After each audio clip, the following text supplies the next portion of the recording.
talk about layers. So whenever you have your image, whatever it may be, and if you want to draw something underneath, you can create a layer. So I'm going to create a layer, and I can drag this layer and hold it underneath there. Now if I do that and I draw on top of it, this layer, since it's underneath, will have all those colors underneath. But if I put that layer on top of it, it's going to be on top and go above it. So there's a lot of cool things that you can do with that. A lot of times something that's really useful that I tend to do with that is whenever I'm trying to draw, let's say I do some line art for a character. So I'll just make something real quick.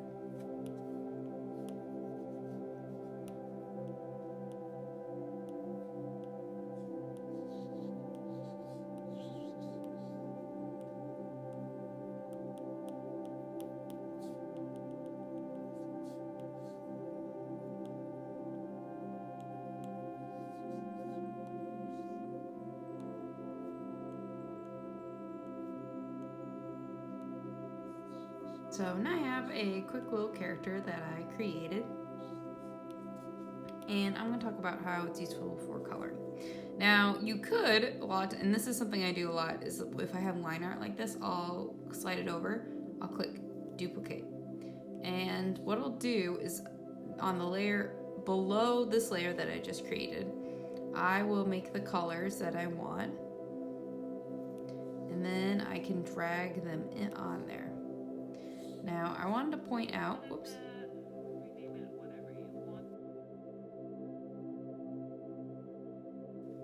I want to point something out. So right here, when I add this color on there, it makes this entire section have color. And I didn't want the hair to have the skin color. So the reason that is because the line art wasn't connected, and Procreate recognizes that, and that color as a result didn't get filled in. So if I do that, then that problem is fixed. So that's something that's important to keep in mind. Again, sometimes it's really hard to see, but if you look closely, it's on there. So you want to be paying attention to that. And something else you might have noticed, I erased it, it's still there. Well, that's because on this layer, it's still there too. So I have to erase it on both layers. So one thing that I recommend is you really make sure that you like your line art before you duplicate it, or else you're going to be doing a lot of switching back and forth. Now, I, of course, did that as a teaching method. Totally didn't do these on accident. Okay, so I have the skin, and I'm gonna finish filling in the colors for this character. It still doesn't work. Now, sometimes I get frustrated, and it's sometimes quicker, instead of just fixing the mistake, to just fill it in with like the round brush, for example. So sometimes I'll do that just because it's quicker than figuring out where the tiny little part that didn't work was. This color? Sometimes I like to play with the color a little bit before I decide.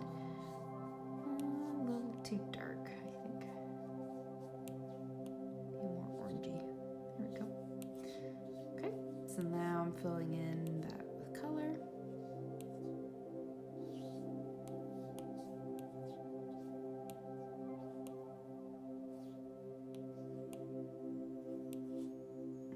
And I have my little character.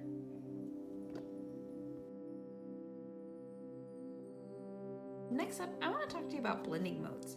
So if I go back to my layer, and let's say, I haven't used this yet, might as well. I can play with the layer. So if you click this little letter N, you'll notice that there are different blending modes that you can do. And most of them, they can tell you based off the name and the picture, you can kind of figure out what they're going to do. So if you scroll up, there's actually a lot of different kinds. So multiply, darken, color blend, etc.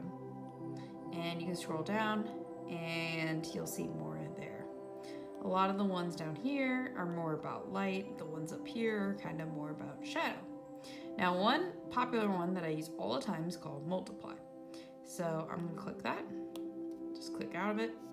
And I'm going to pick a different brush. So let's see, I think I wanna use glowing. And now what I'm gonna do is I'm gonna select a color. So I think I want kind of a purpley color. And you'll notice when I color on top of it,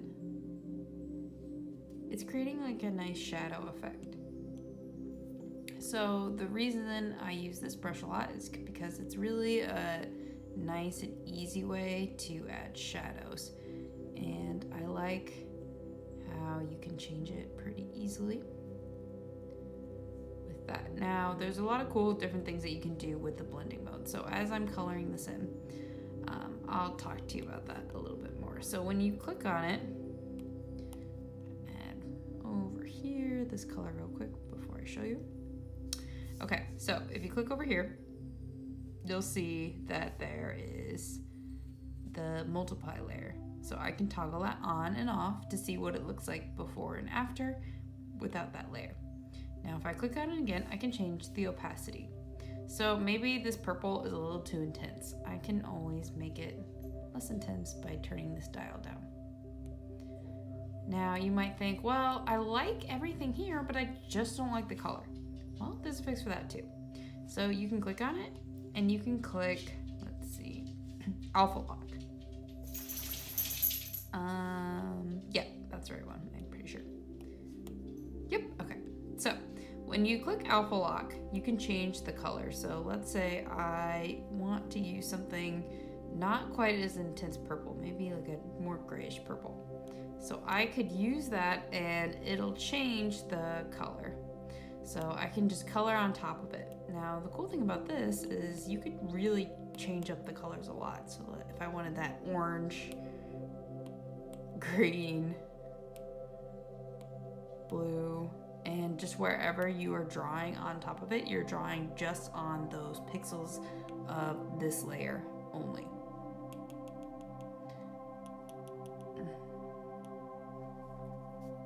So that's something that is also pretty neat with that.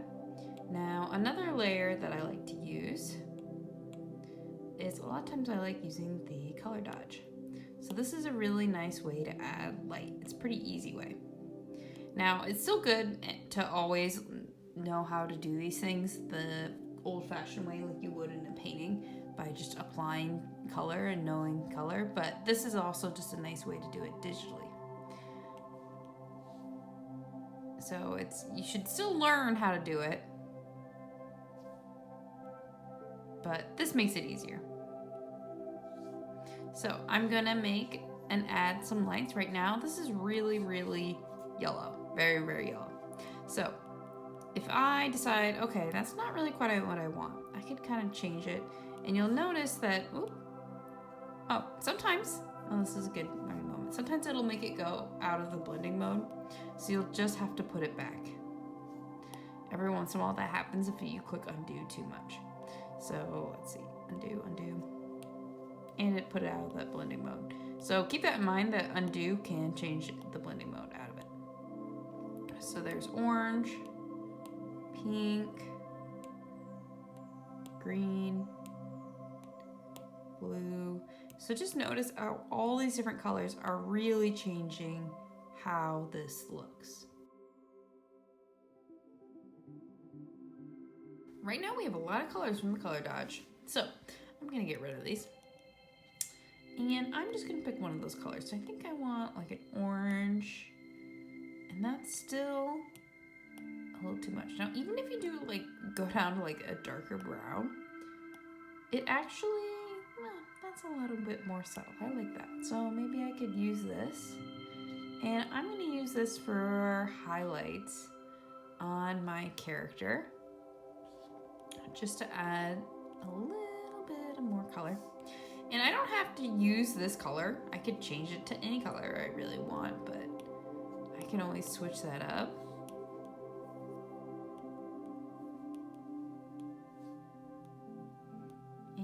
can add in some more highlights using the color dodge tool. So that's something that is pretty fun to play with and I enjoy using. And I really have a lot of fun using that layer. Now, I'm gonna duplicate this real quick. And I wanted to just show you real quick how there's a lot of different things that can happen when you change with the layers. So here's multiply, darken, color burn, linear burn. So again, a lot of these are, until you get to normal, kind of darken it. So lighten, screen, color dodge, add, and just kind of go through and notice how each layer changes it in a different way.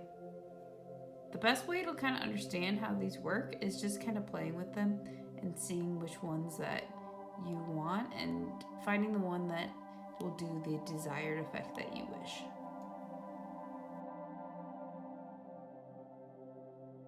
Okay, so let's say I want to crop this. If I want to crop it, what I'm going to do is I'm going to click on the wrench, and then I'm going to, it will probably be an add or whatever you had last. You're going to click on canvas and then click crop and resize. So then it'll give you this crop option. So if I want it to be more of a square, I can extend it, I can make it the size that I want to. So it's pretty flexible, it's very nice and like visual that you can really see that. Click done, and it's cropped.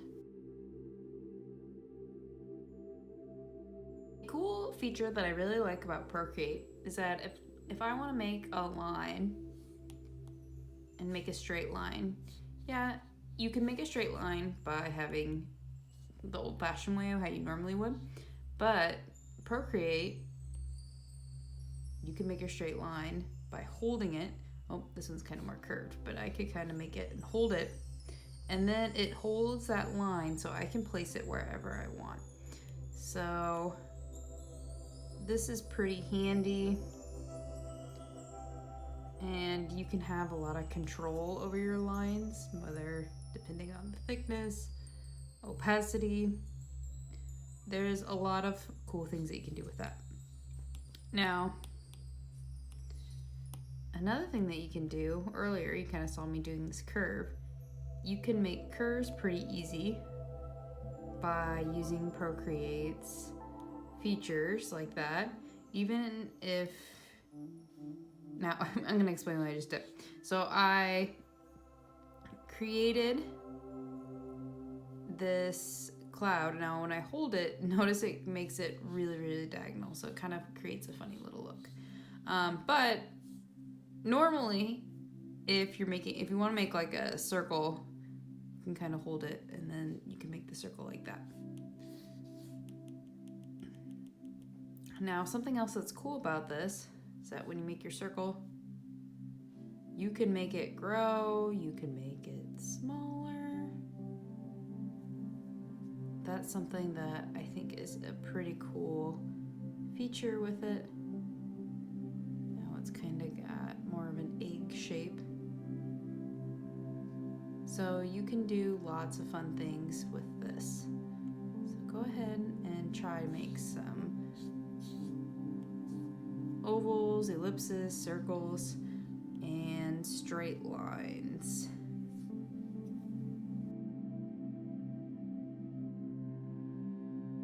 Here's what I recommend if you wish to make your own brush. So when you're going in through the brushes, you should find a brush that you want to edit. You can go to the right and click duplicate. Now it says flat brush 1. So I want to edit that one. And this is the brush studio. So with this, you can create your own brushes. And you can kind of decide how it's going to be. So you can change these dials. So this changes the spacing. So this stamp like brush will be very far apart. Jitter, again, changes it so it kind of splats around a little bit. fall off, has a lot of fading in it. So you can experiment with the different kinds of brushes, and I recommend just kind of playing with it because there really is a lot of different things that you can do. Now if you click here on drawing pad, you can click clear drawing pad, which is good for changing it around. You can also change the color just so you have a little bit of idea what it looks like. So I tend to like more of a taper.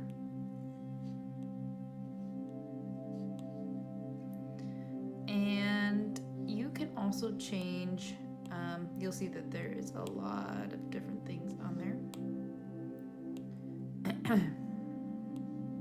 So you can really change it. And then again, you can always put it down if you need to.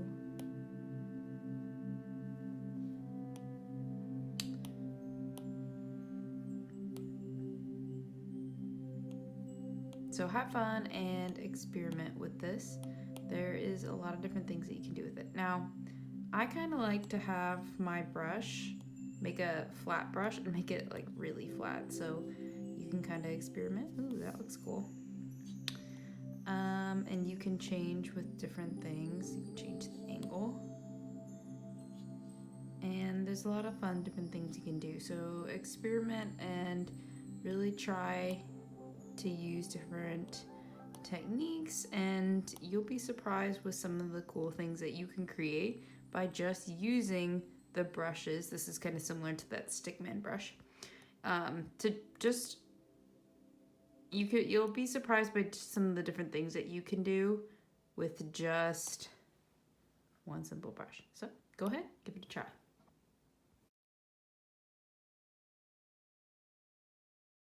So if I'm looking at a brush that is already in Procreate, that brush I cannot rename. This brush is already in Procreate, but if I made a copy, this one for example is flat brush 1, I could change that one. Now I have a brush that I changed. I started with a flat brush and I kind of edited it. So it's in my favorites and it's right here. And I realized that it's just named Flat Brush 1-1, and that's not really a good name for it. So here's what this brush looks like. I edited this brush and you can see it looks a little different than the regular flat brush. So I want to name it. So what I can do is it'll open Brush Studio, and what I can do is there's all these different things that you can do. You click about this brush. Right here you click it, and then I'm going to name it. So I'm going to name it Flatter Brush. And then I can put a picture of myself. I can sign it to show that I made it, which I think is pretty cute. It's a cute little feature. Then click done, and now it says my brush, Flatter Brush. Go ahead and try to make some brushes and play and have fun with that.